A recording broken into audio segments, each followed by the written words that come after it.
que ponto chegamos? Ontem estava eu muito inspirado roteirizando um programa sobre política e criminalidade. O boletim já tinha até título Recado aos Criminosos.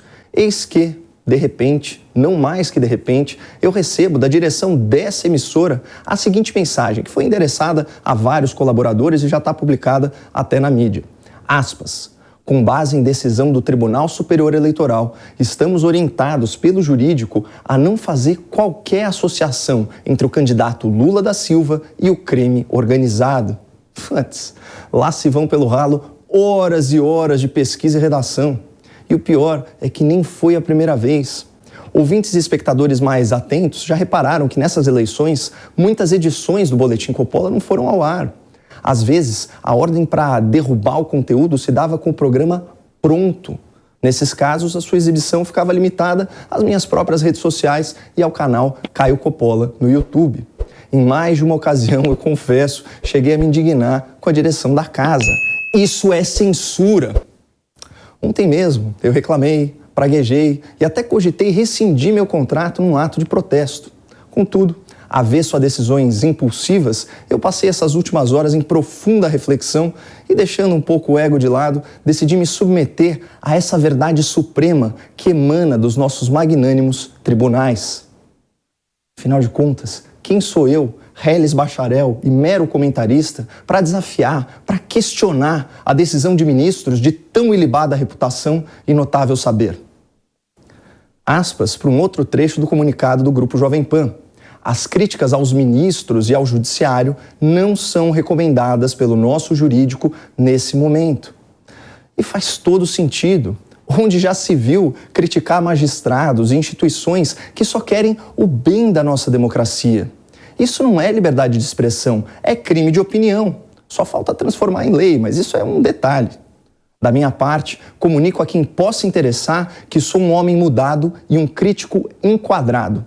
Não pela direção da Jovem Pan ou pela decisão do TSE, mas pela realidade dos fatos, por essa verdade que se impõe e que esbofeteia a nossa cara. Como consequência dessa nova verdade imposta, aqui na emissora estão vedadas algumas expressões desairosas em referência a Lula da Silva. Durante as eleições, o candidato não poderá ser chamado de ex-presidiário, descondenado, ladrão, corrupto ou chefe de organização criminosa. E não poderia ser diferente, pessoal.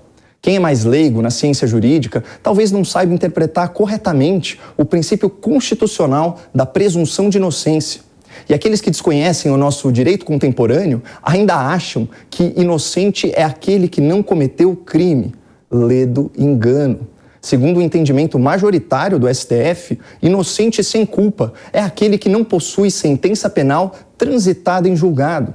Para esses ministros, não é a prova do crime que torna o homem criminoso, mas a conclusão do seu processo. E as ações penais contra Lula da Silva, assim como as suas sentenças condenatórias, foram todas anuladas ou prescreveram. Portanto, aos olhos do Supremo, Lula é tão inocente, tão probo e tão sóbrio quanto cada um de nós. De outra forma, Lula não poderia ser candidato. A propósito, a palavra candidatura vem do adjetivo latino cândidus, que significa alvo, casto, imaculado. Na Roma Antiga, postulantes a cargos públicos trajavam vestes brancas, simbolizando a pureza das suas intenções, a rigidez da sua biografia e a decência do seu caráter. Lula da Silva, esse exemplo de candura, já se declarou a viva alma mais honesta desse país. E quem sou eu para duvidar de uma afirmação tão convicta? Quem sou eu para questionar a legitimidade ou a moralidade da sua candidatura? Aliás, me causa espécie constatar que alguns dos meus colegas ainda insistem em desafiar os fatos, qualificando o nosso ex-presidente da República como um ex-presidiário. O insulto não procede. Para ser presidiário, é preciso estar encarcerado numa prisão, o que não aconteceu com Lula da Silva. É de registro público que, quando estava sob custódia do Estado, o ex-presidente foi hóspede de honra de uma superintendência lá da Polícia Federal em Curitiba. Ele nunca pôs os pés numa prisão, nem dormia em cela fechada. Conforme a apuração da revista Veja, seu alojamento era uma suíte de 15 metros quadrados, com pequenos confortos e porta de madeira sempre destrancada. No seu quarto, Lula tinha TV de plasma, armário e uma mesa de reunião, de onde ele, sempre muito trabalhador, ajudou a coordenar a campanha petista em 2018. Portanto, acertam o TSE e a Jovem Pan ao proibirem menções a Lula como ex-presidiário, pois mesmo preso por inesquecíveis 580 dias, ele nunca residiu em uma prisão.